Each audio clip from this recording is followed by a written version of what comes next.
الله وبركاته. الحمد لله رب العالمين والعاقبة للمتقين والصلاة والسلام على أشرف الأنبياء والمرسلين نبينا محمد وعلى آله وصحبه ومن تبعهم بإحسان إلى يوم الدين أما بعد. সম্মানিত দর্শক ও শ্রোতা মণ্ডলী, আল্লাহ রাব্বুল আলামিনের অশেষ মেহেরবানিতে আমরা আমাদের নিয়মিত সেই ইমাম আব্দুল গনি আল মাকদিসি রাহিমাহুল্লাহ সুপ্রসিদ্ধ কিতাব উমদাতুল আহকাম থেকে হাদিসের ক্লাস শুরু করতে যাচ্ছি।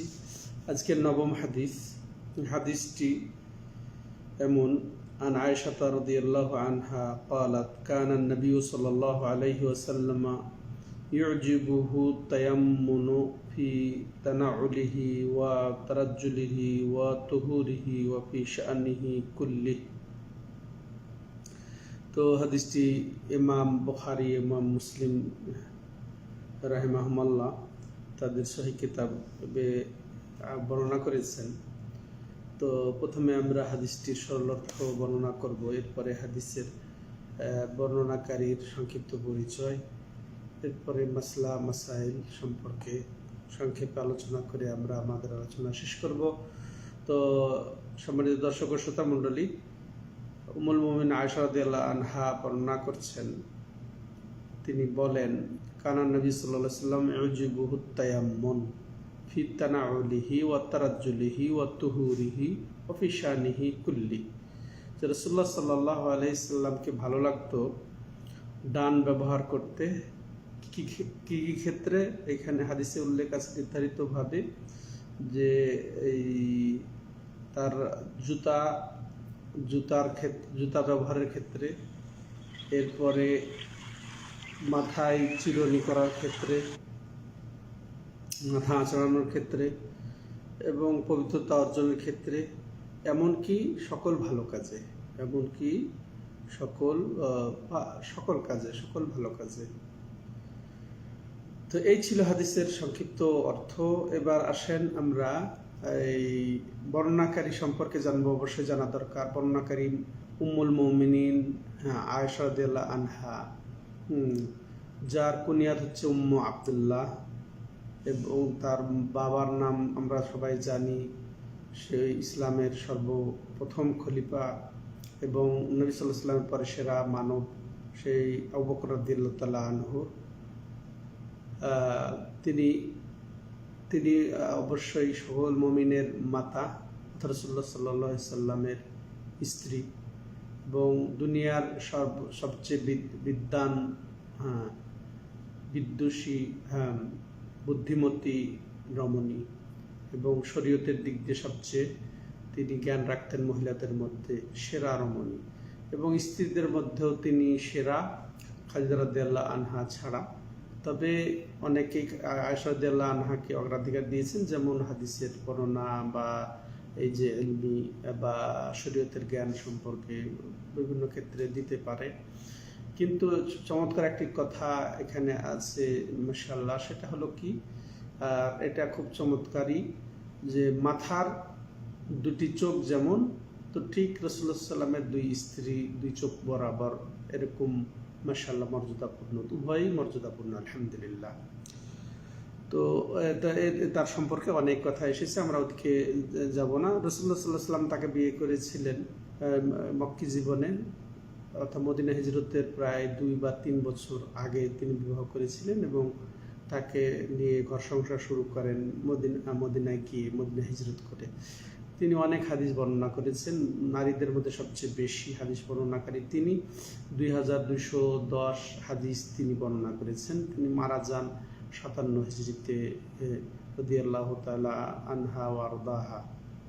এবার কয়েকটি মাসআলা আমরা এই হাদিস থেকে জানতে পারি। প্রথম মাসআলা, যে ডান ব্যবহার করা বা ডান ব্যবহার, কাজের শুরুতে ডান দিক ব্যবহার করা, যেই সব বিষয় এখানে উল্লেখ আছে, যেমন প্রথমে জুতা ডানটি পরা, তেমনি মাথা যখন আমরা চিরুনি করব তখন ডান সাইড আগে ব্যবহার করব, ওযু যখন করব ওযুর অঙ্গ প্রত্যঙ্গের যেগুলো ডান সেগুলো আমরা ব্যবহার করব আগে, এমনকি অন্য ক্ষেত্রেও।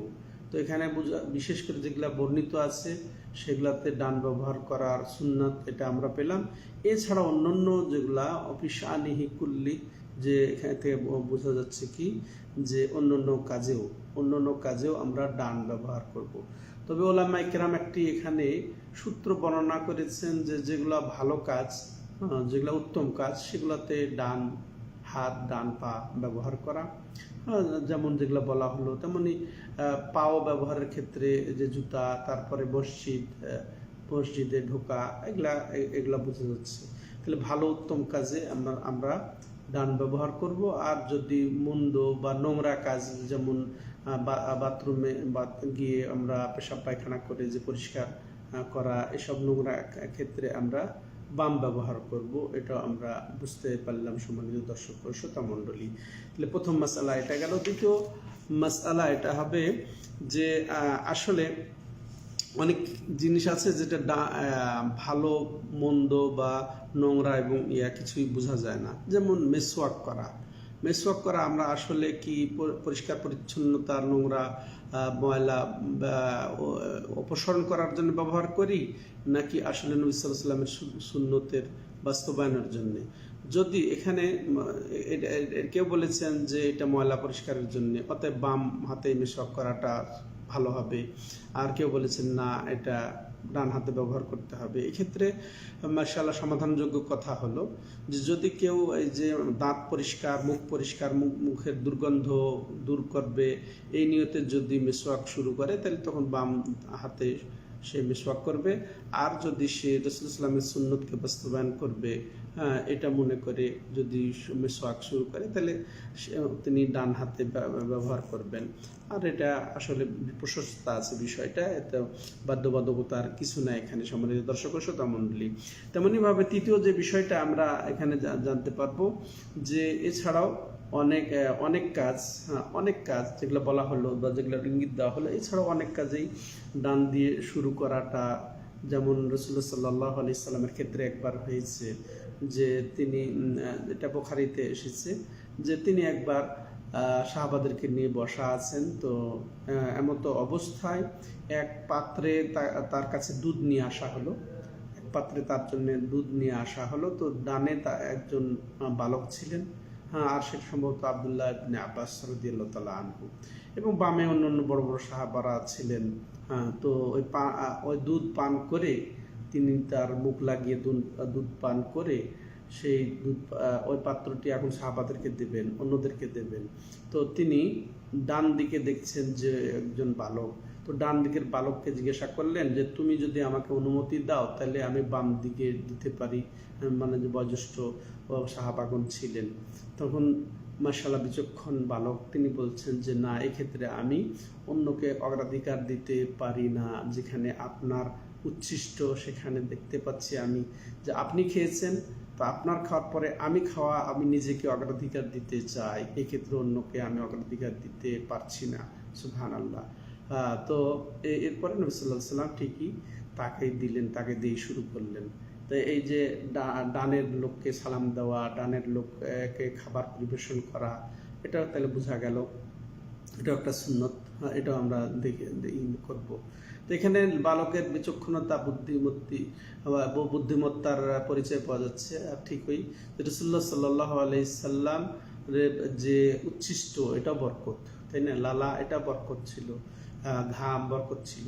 তো তিনি সেটা যেন অন্যদের চেয়ে তিনি নিজেকে অগ্রাধিকার দিলেন, এটা তার বুদ্ধিমত্তার পরিচয় এখানে আমরা জানতে পেলাম। সম্মানিত দর্শক ও শ্রোতা মণ্ডলী, শেষ কথা যেটা আমরা বলবো যে তাইলে আমাদের যে চিরুনি করা, তারপরে জুতা পরা, তারপরে তেল লাগানো গায়ে, তো সেটা চুলে হতে পারে, দাড়িতে হতে পারে, অন্য ক্ষেত্রে আমরা পরিষ্কার পরিচ্ছন্ন ডান সাইড ব্যবহার করব। তো এটা সুন্নাত, এটা উত্তম হবে, আমরা সেদিকটা লক্ষ্য করবো যেহেতু রাসূলুল্লাহ সাল্লাল্লাহু আলাইহি ওয়াসাল্লাম করেছেন। তো আল্লাহ আমাদেরকে সুন্নত মোতাবেক চলার তৌফিক দান করেন। হাদা হুয়া সাল্লাল্লাহু আলা নবিয়িনা মুহাম্মদ ওয়া আলা আলিহি ওয়া সাহবিহি আজমাইন। সুবহানাকাল্লাহুম্মা ওয়া বিহামদিকা আশহাদু আল্লা ইলাহা ইল্লা আনতা আস্তাগফিরুকা ওয়া আতুবু ইলাইক।